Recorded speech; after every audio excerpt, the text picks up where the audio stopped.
Hello friends, स्वागत है आप सबका आपके अपने चैनल वेद एकेडमी में। आज की वीडियो में हम 12th जनरल इंग्लिश चैप्टर 11 की स्टडी करने वाले हैं। अगर आपने अभी तक हमारा चैनल सब्सक्राइब नहीं किया है तो चैनल सब्सक्राइब जरूर करें, ताकि हम जब भी न्यू वीडियो अपलोड करें उसका नोटिफिकेशन आप तक सबसे पहले पहुँचे।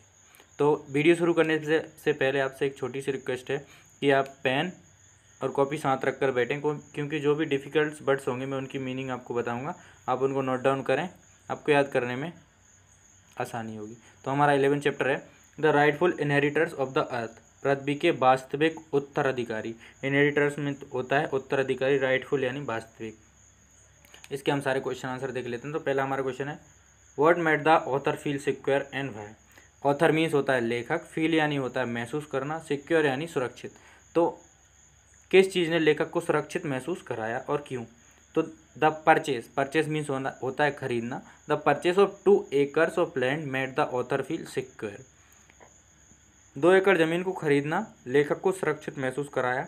He felt secure because now he had his own land and house. उसने सुरक्षित महसूस किया क्योंकि अब उसके पास स्वयं की जमीन और मकान थे। The purchase of 2 acres of land made the author feel secure. He felt secure because now he had his own land and house. Next हमारा क्वेश्चन है Who were the first visitors to the farm? Visitors मतलब होता है आगंतुक। तो पहले farm पर आगंतुक कौन थे? Birds and butterflies were the first visitors to the farm. पंछी और तितलियां खेतों में प्रथम आगंतुक थे। Birds and butterflies were the first visitors to the farm. Next हमारा क्वेश्चन है right 2 ways in which the crows irritated the author. Irritate यानी होता है चिड़। तो the crows irritated the author by their raucous cawing. The crows irritated the author by their raucous cawing. raucous means होता है कर्कश, cawing यानी काव काव। तो कौए लेखक को कर्कश काव काव से चिढ़ दिलाते थे। तो crows irritated the author by their raucous cawing. The other thing was that they swooped down on the chicks. swooped यानी होता है झपटना। दूसरी बात यह थी वे दोनों चूजों पर झपटते थे। The other thing was that they swooped down on the chicks. वे चूजों पर झपटते थे। The crows irritated the author by their raucous cawing. The other thing was that they swooped down on the chicks. Next हमारा question है what similarity did the hawks share with crows. कौओं और बाजों में क्या समानता थी? सिमिलरिटी मीन्स होता है समानता। हॉक्स यानी होता है बाज, क्रोस यानी होता है कौआ। The similarities that the hawks share with crows were that they both used to swoop down on the chicks. बाजों और कौओं में यह समानता थी कि वे दोनों चूजों पर झपटते थे। The similarities that the hawks share with crows were that they both use to swoop down on the chicks. वो दोनों चूजों पर झपटते थे। नेक्स्ट हमारा क्वेश्चन है what was majestic creature that the author encountered. वे कौन सा शानदार जीव था जिससे लेखक का सामना हुआ? The majestic creature that the author encountered was a cobra. एक शानदार जीव जिससे लेखक का सामना हुआ वह एक कोबरा था। नेक्स्ट हमारा क्वेश्चन है how did the author justify the killing of rats. लेखक ने चूहों की हत्या को कैसे उचित ठहराया? The author justified the killing of rats by saying that it was necessary for the survival of the human beings. लेखक ने चूहों की हत्या को यह कहते हुए उचित ठहराया कि मनुष्यों के जीवित रहने के लिए आवश्यक था। The author justified the killing of rats by saying that it was necessary for the survival of the human beings. Next हमारा क्वेश्चन है What were the consequences poisoning the rats and around the house. यहाँ पर एक word use हुआ है consequences, इसका मतलब होता है परिणाम। पॉइजनिंग यानी जहर। घर के अंदर और आसपास चूजों को जहर देने के क्या परिणाम हुए? इसका आंसर हमारा the poisoning of rats in around the house cost the death of 5 hens. चूहों को घर के अंदर और आसपास जहर देने के परिणाम स्वरूप 5 मुर्गियां।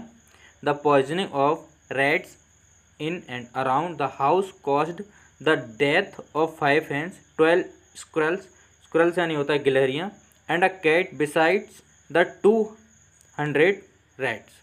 चूहों को घर के अंदर और आसपास जहर देने के परिणाम स्वरूप 5 मुर्गियाँ, 12 गिलहरियाँ और एक बिल्ली भी 200 चूहों के साथ मारे गए। यानी कि 200 चूहे, एक बिल्ली, 12 गिलहरियाँ और 5 मुर्गियाँ मारी गईं घर के आसपास जहर देने से। Did rats rots in the attic and the entire house was filled with stench। सारे चूहे घर की दुछत्ती में सड़े और पूरा घर बदबूदार हो गया, बदबू से भर गया। Did rats rot in the attic and the entire house was filled with stench। सारे चूहे घर की दुछत्ती में सड़े और पूरा घर बदबू से भर गया। तो घर के अंदर और आसपास चूहों को जहर देने के क्या परिणाम हुए? The poisoning of rats in and around the house cost the death of 5 hens, 5 मुर्गियाँ मारी गईं, 12 स्क्विरल्स, 12 गिलहरियाँ, एंड अ कैट, एक बिल्ली, और उसके साथ साथ 200 चूहे।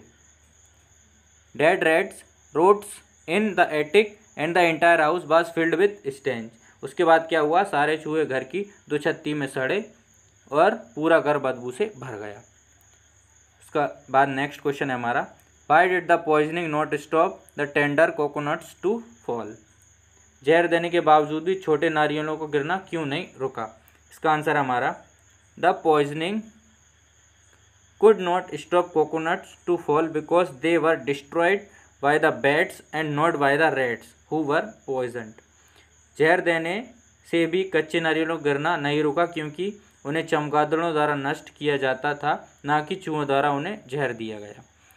The poisoning could not stop coconuts to fall because they were destroyed by the bets.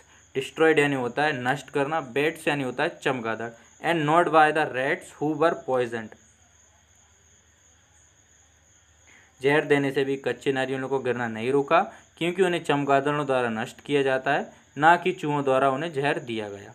The poisoning could not stop coconuts to fall because they were destroyed by the bats, not by the rats who were poisoned.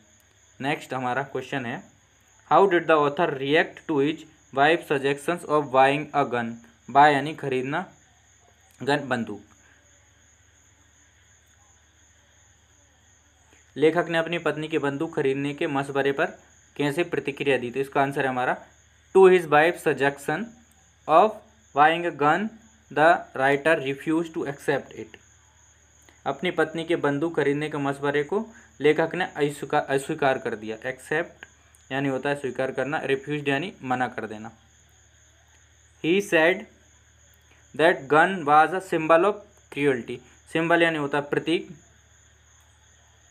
और cruelty यानी होता है अमानवता। तो उसको लगा कि बंदूक क्रूरता की एक निशानी है। He considered it the child of sin. Sin यानी होता है पाप। तो उसने कहा,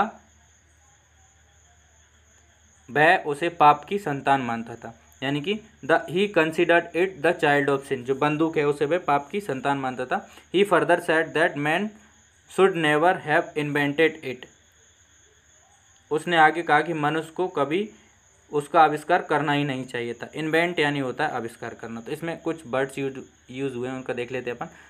रिफ्यूज्ड यानी होता है मना करना, सिंबल यानी प्रतीक, क्रूअल्टी यानी अमानवता, सिन यानी पाप, इन्वेंशन यानी इन्वेंटेड यानी आविष्कार करना। To his wife suggestion of buying a gun the writer refuse to accept it. He said that the gun was a symbol of cruelty. He considered it the child of sin. He further said that man should never have invented it। उसके बाद हमारा next question है, how were the bats saved, यानी कि चमगादड़ों की रक्षा कैसे हुई? The bats were saved by people living around the temple. यानी कि चमगादड़ों की रक्षा उन लोगों को द्वारा की गई जो मंदिर के आसपास रहते थे। They prevented the cousin of writer's wife to kill the bats. उन्होंने लेखक की पत्नी के चचेरे भाई को चमगादड़ों को मारने से रोका। Because they believed that bats were the soul of their ancestors. Ancestors यानी होता है पूर्वज, क्योंकि उन्हें लगता था कि जो चमगादड़ हैं वे उनके पूर्वज हैं, पूर्वज की आत्माएं हैं। सोल यानी आत्मा। The bats were saved by people living around the temple. चमगादड़ों को मंदिर के आसपास रहने वाले लोगों ने बचाया। They prevented the cousin of writer's wife to kill the bat. चचेरे भाई से मारने से रोका। बिकॉज दे बिलीव दैट, उन्हें लगता था, उन्हें यकीन था, bats were the souls of their ancestor, यानी कि जो बैट उनकी आत्माएं उनके पूर्वजों की आत्माएं हैं। नेक्स्ट हमारा, आई होप आपको वीडियो पसंद आई होगी। एंड तक हमारे साथ बने रहने के लिए धन्यवाद।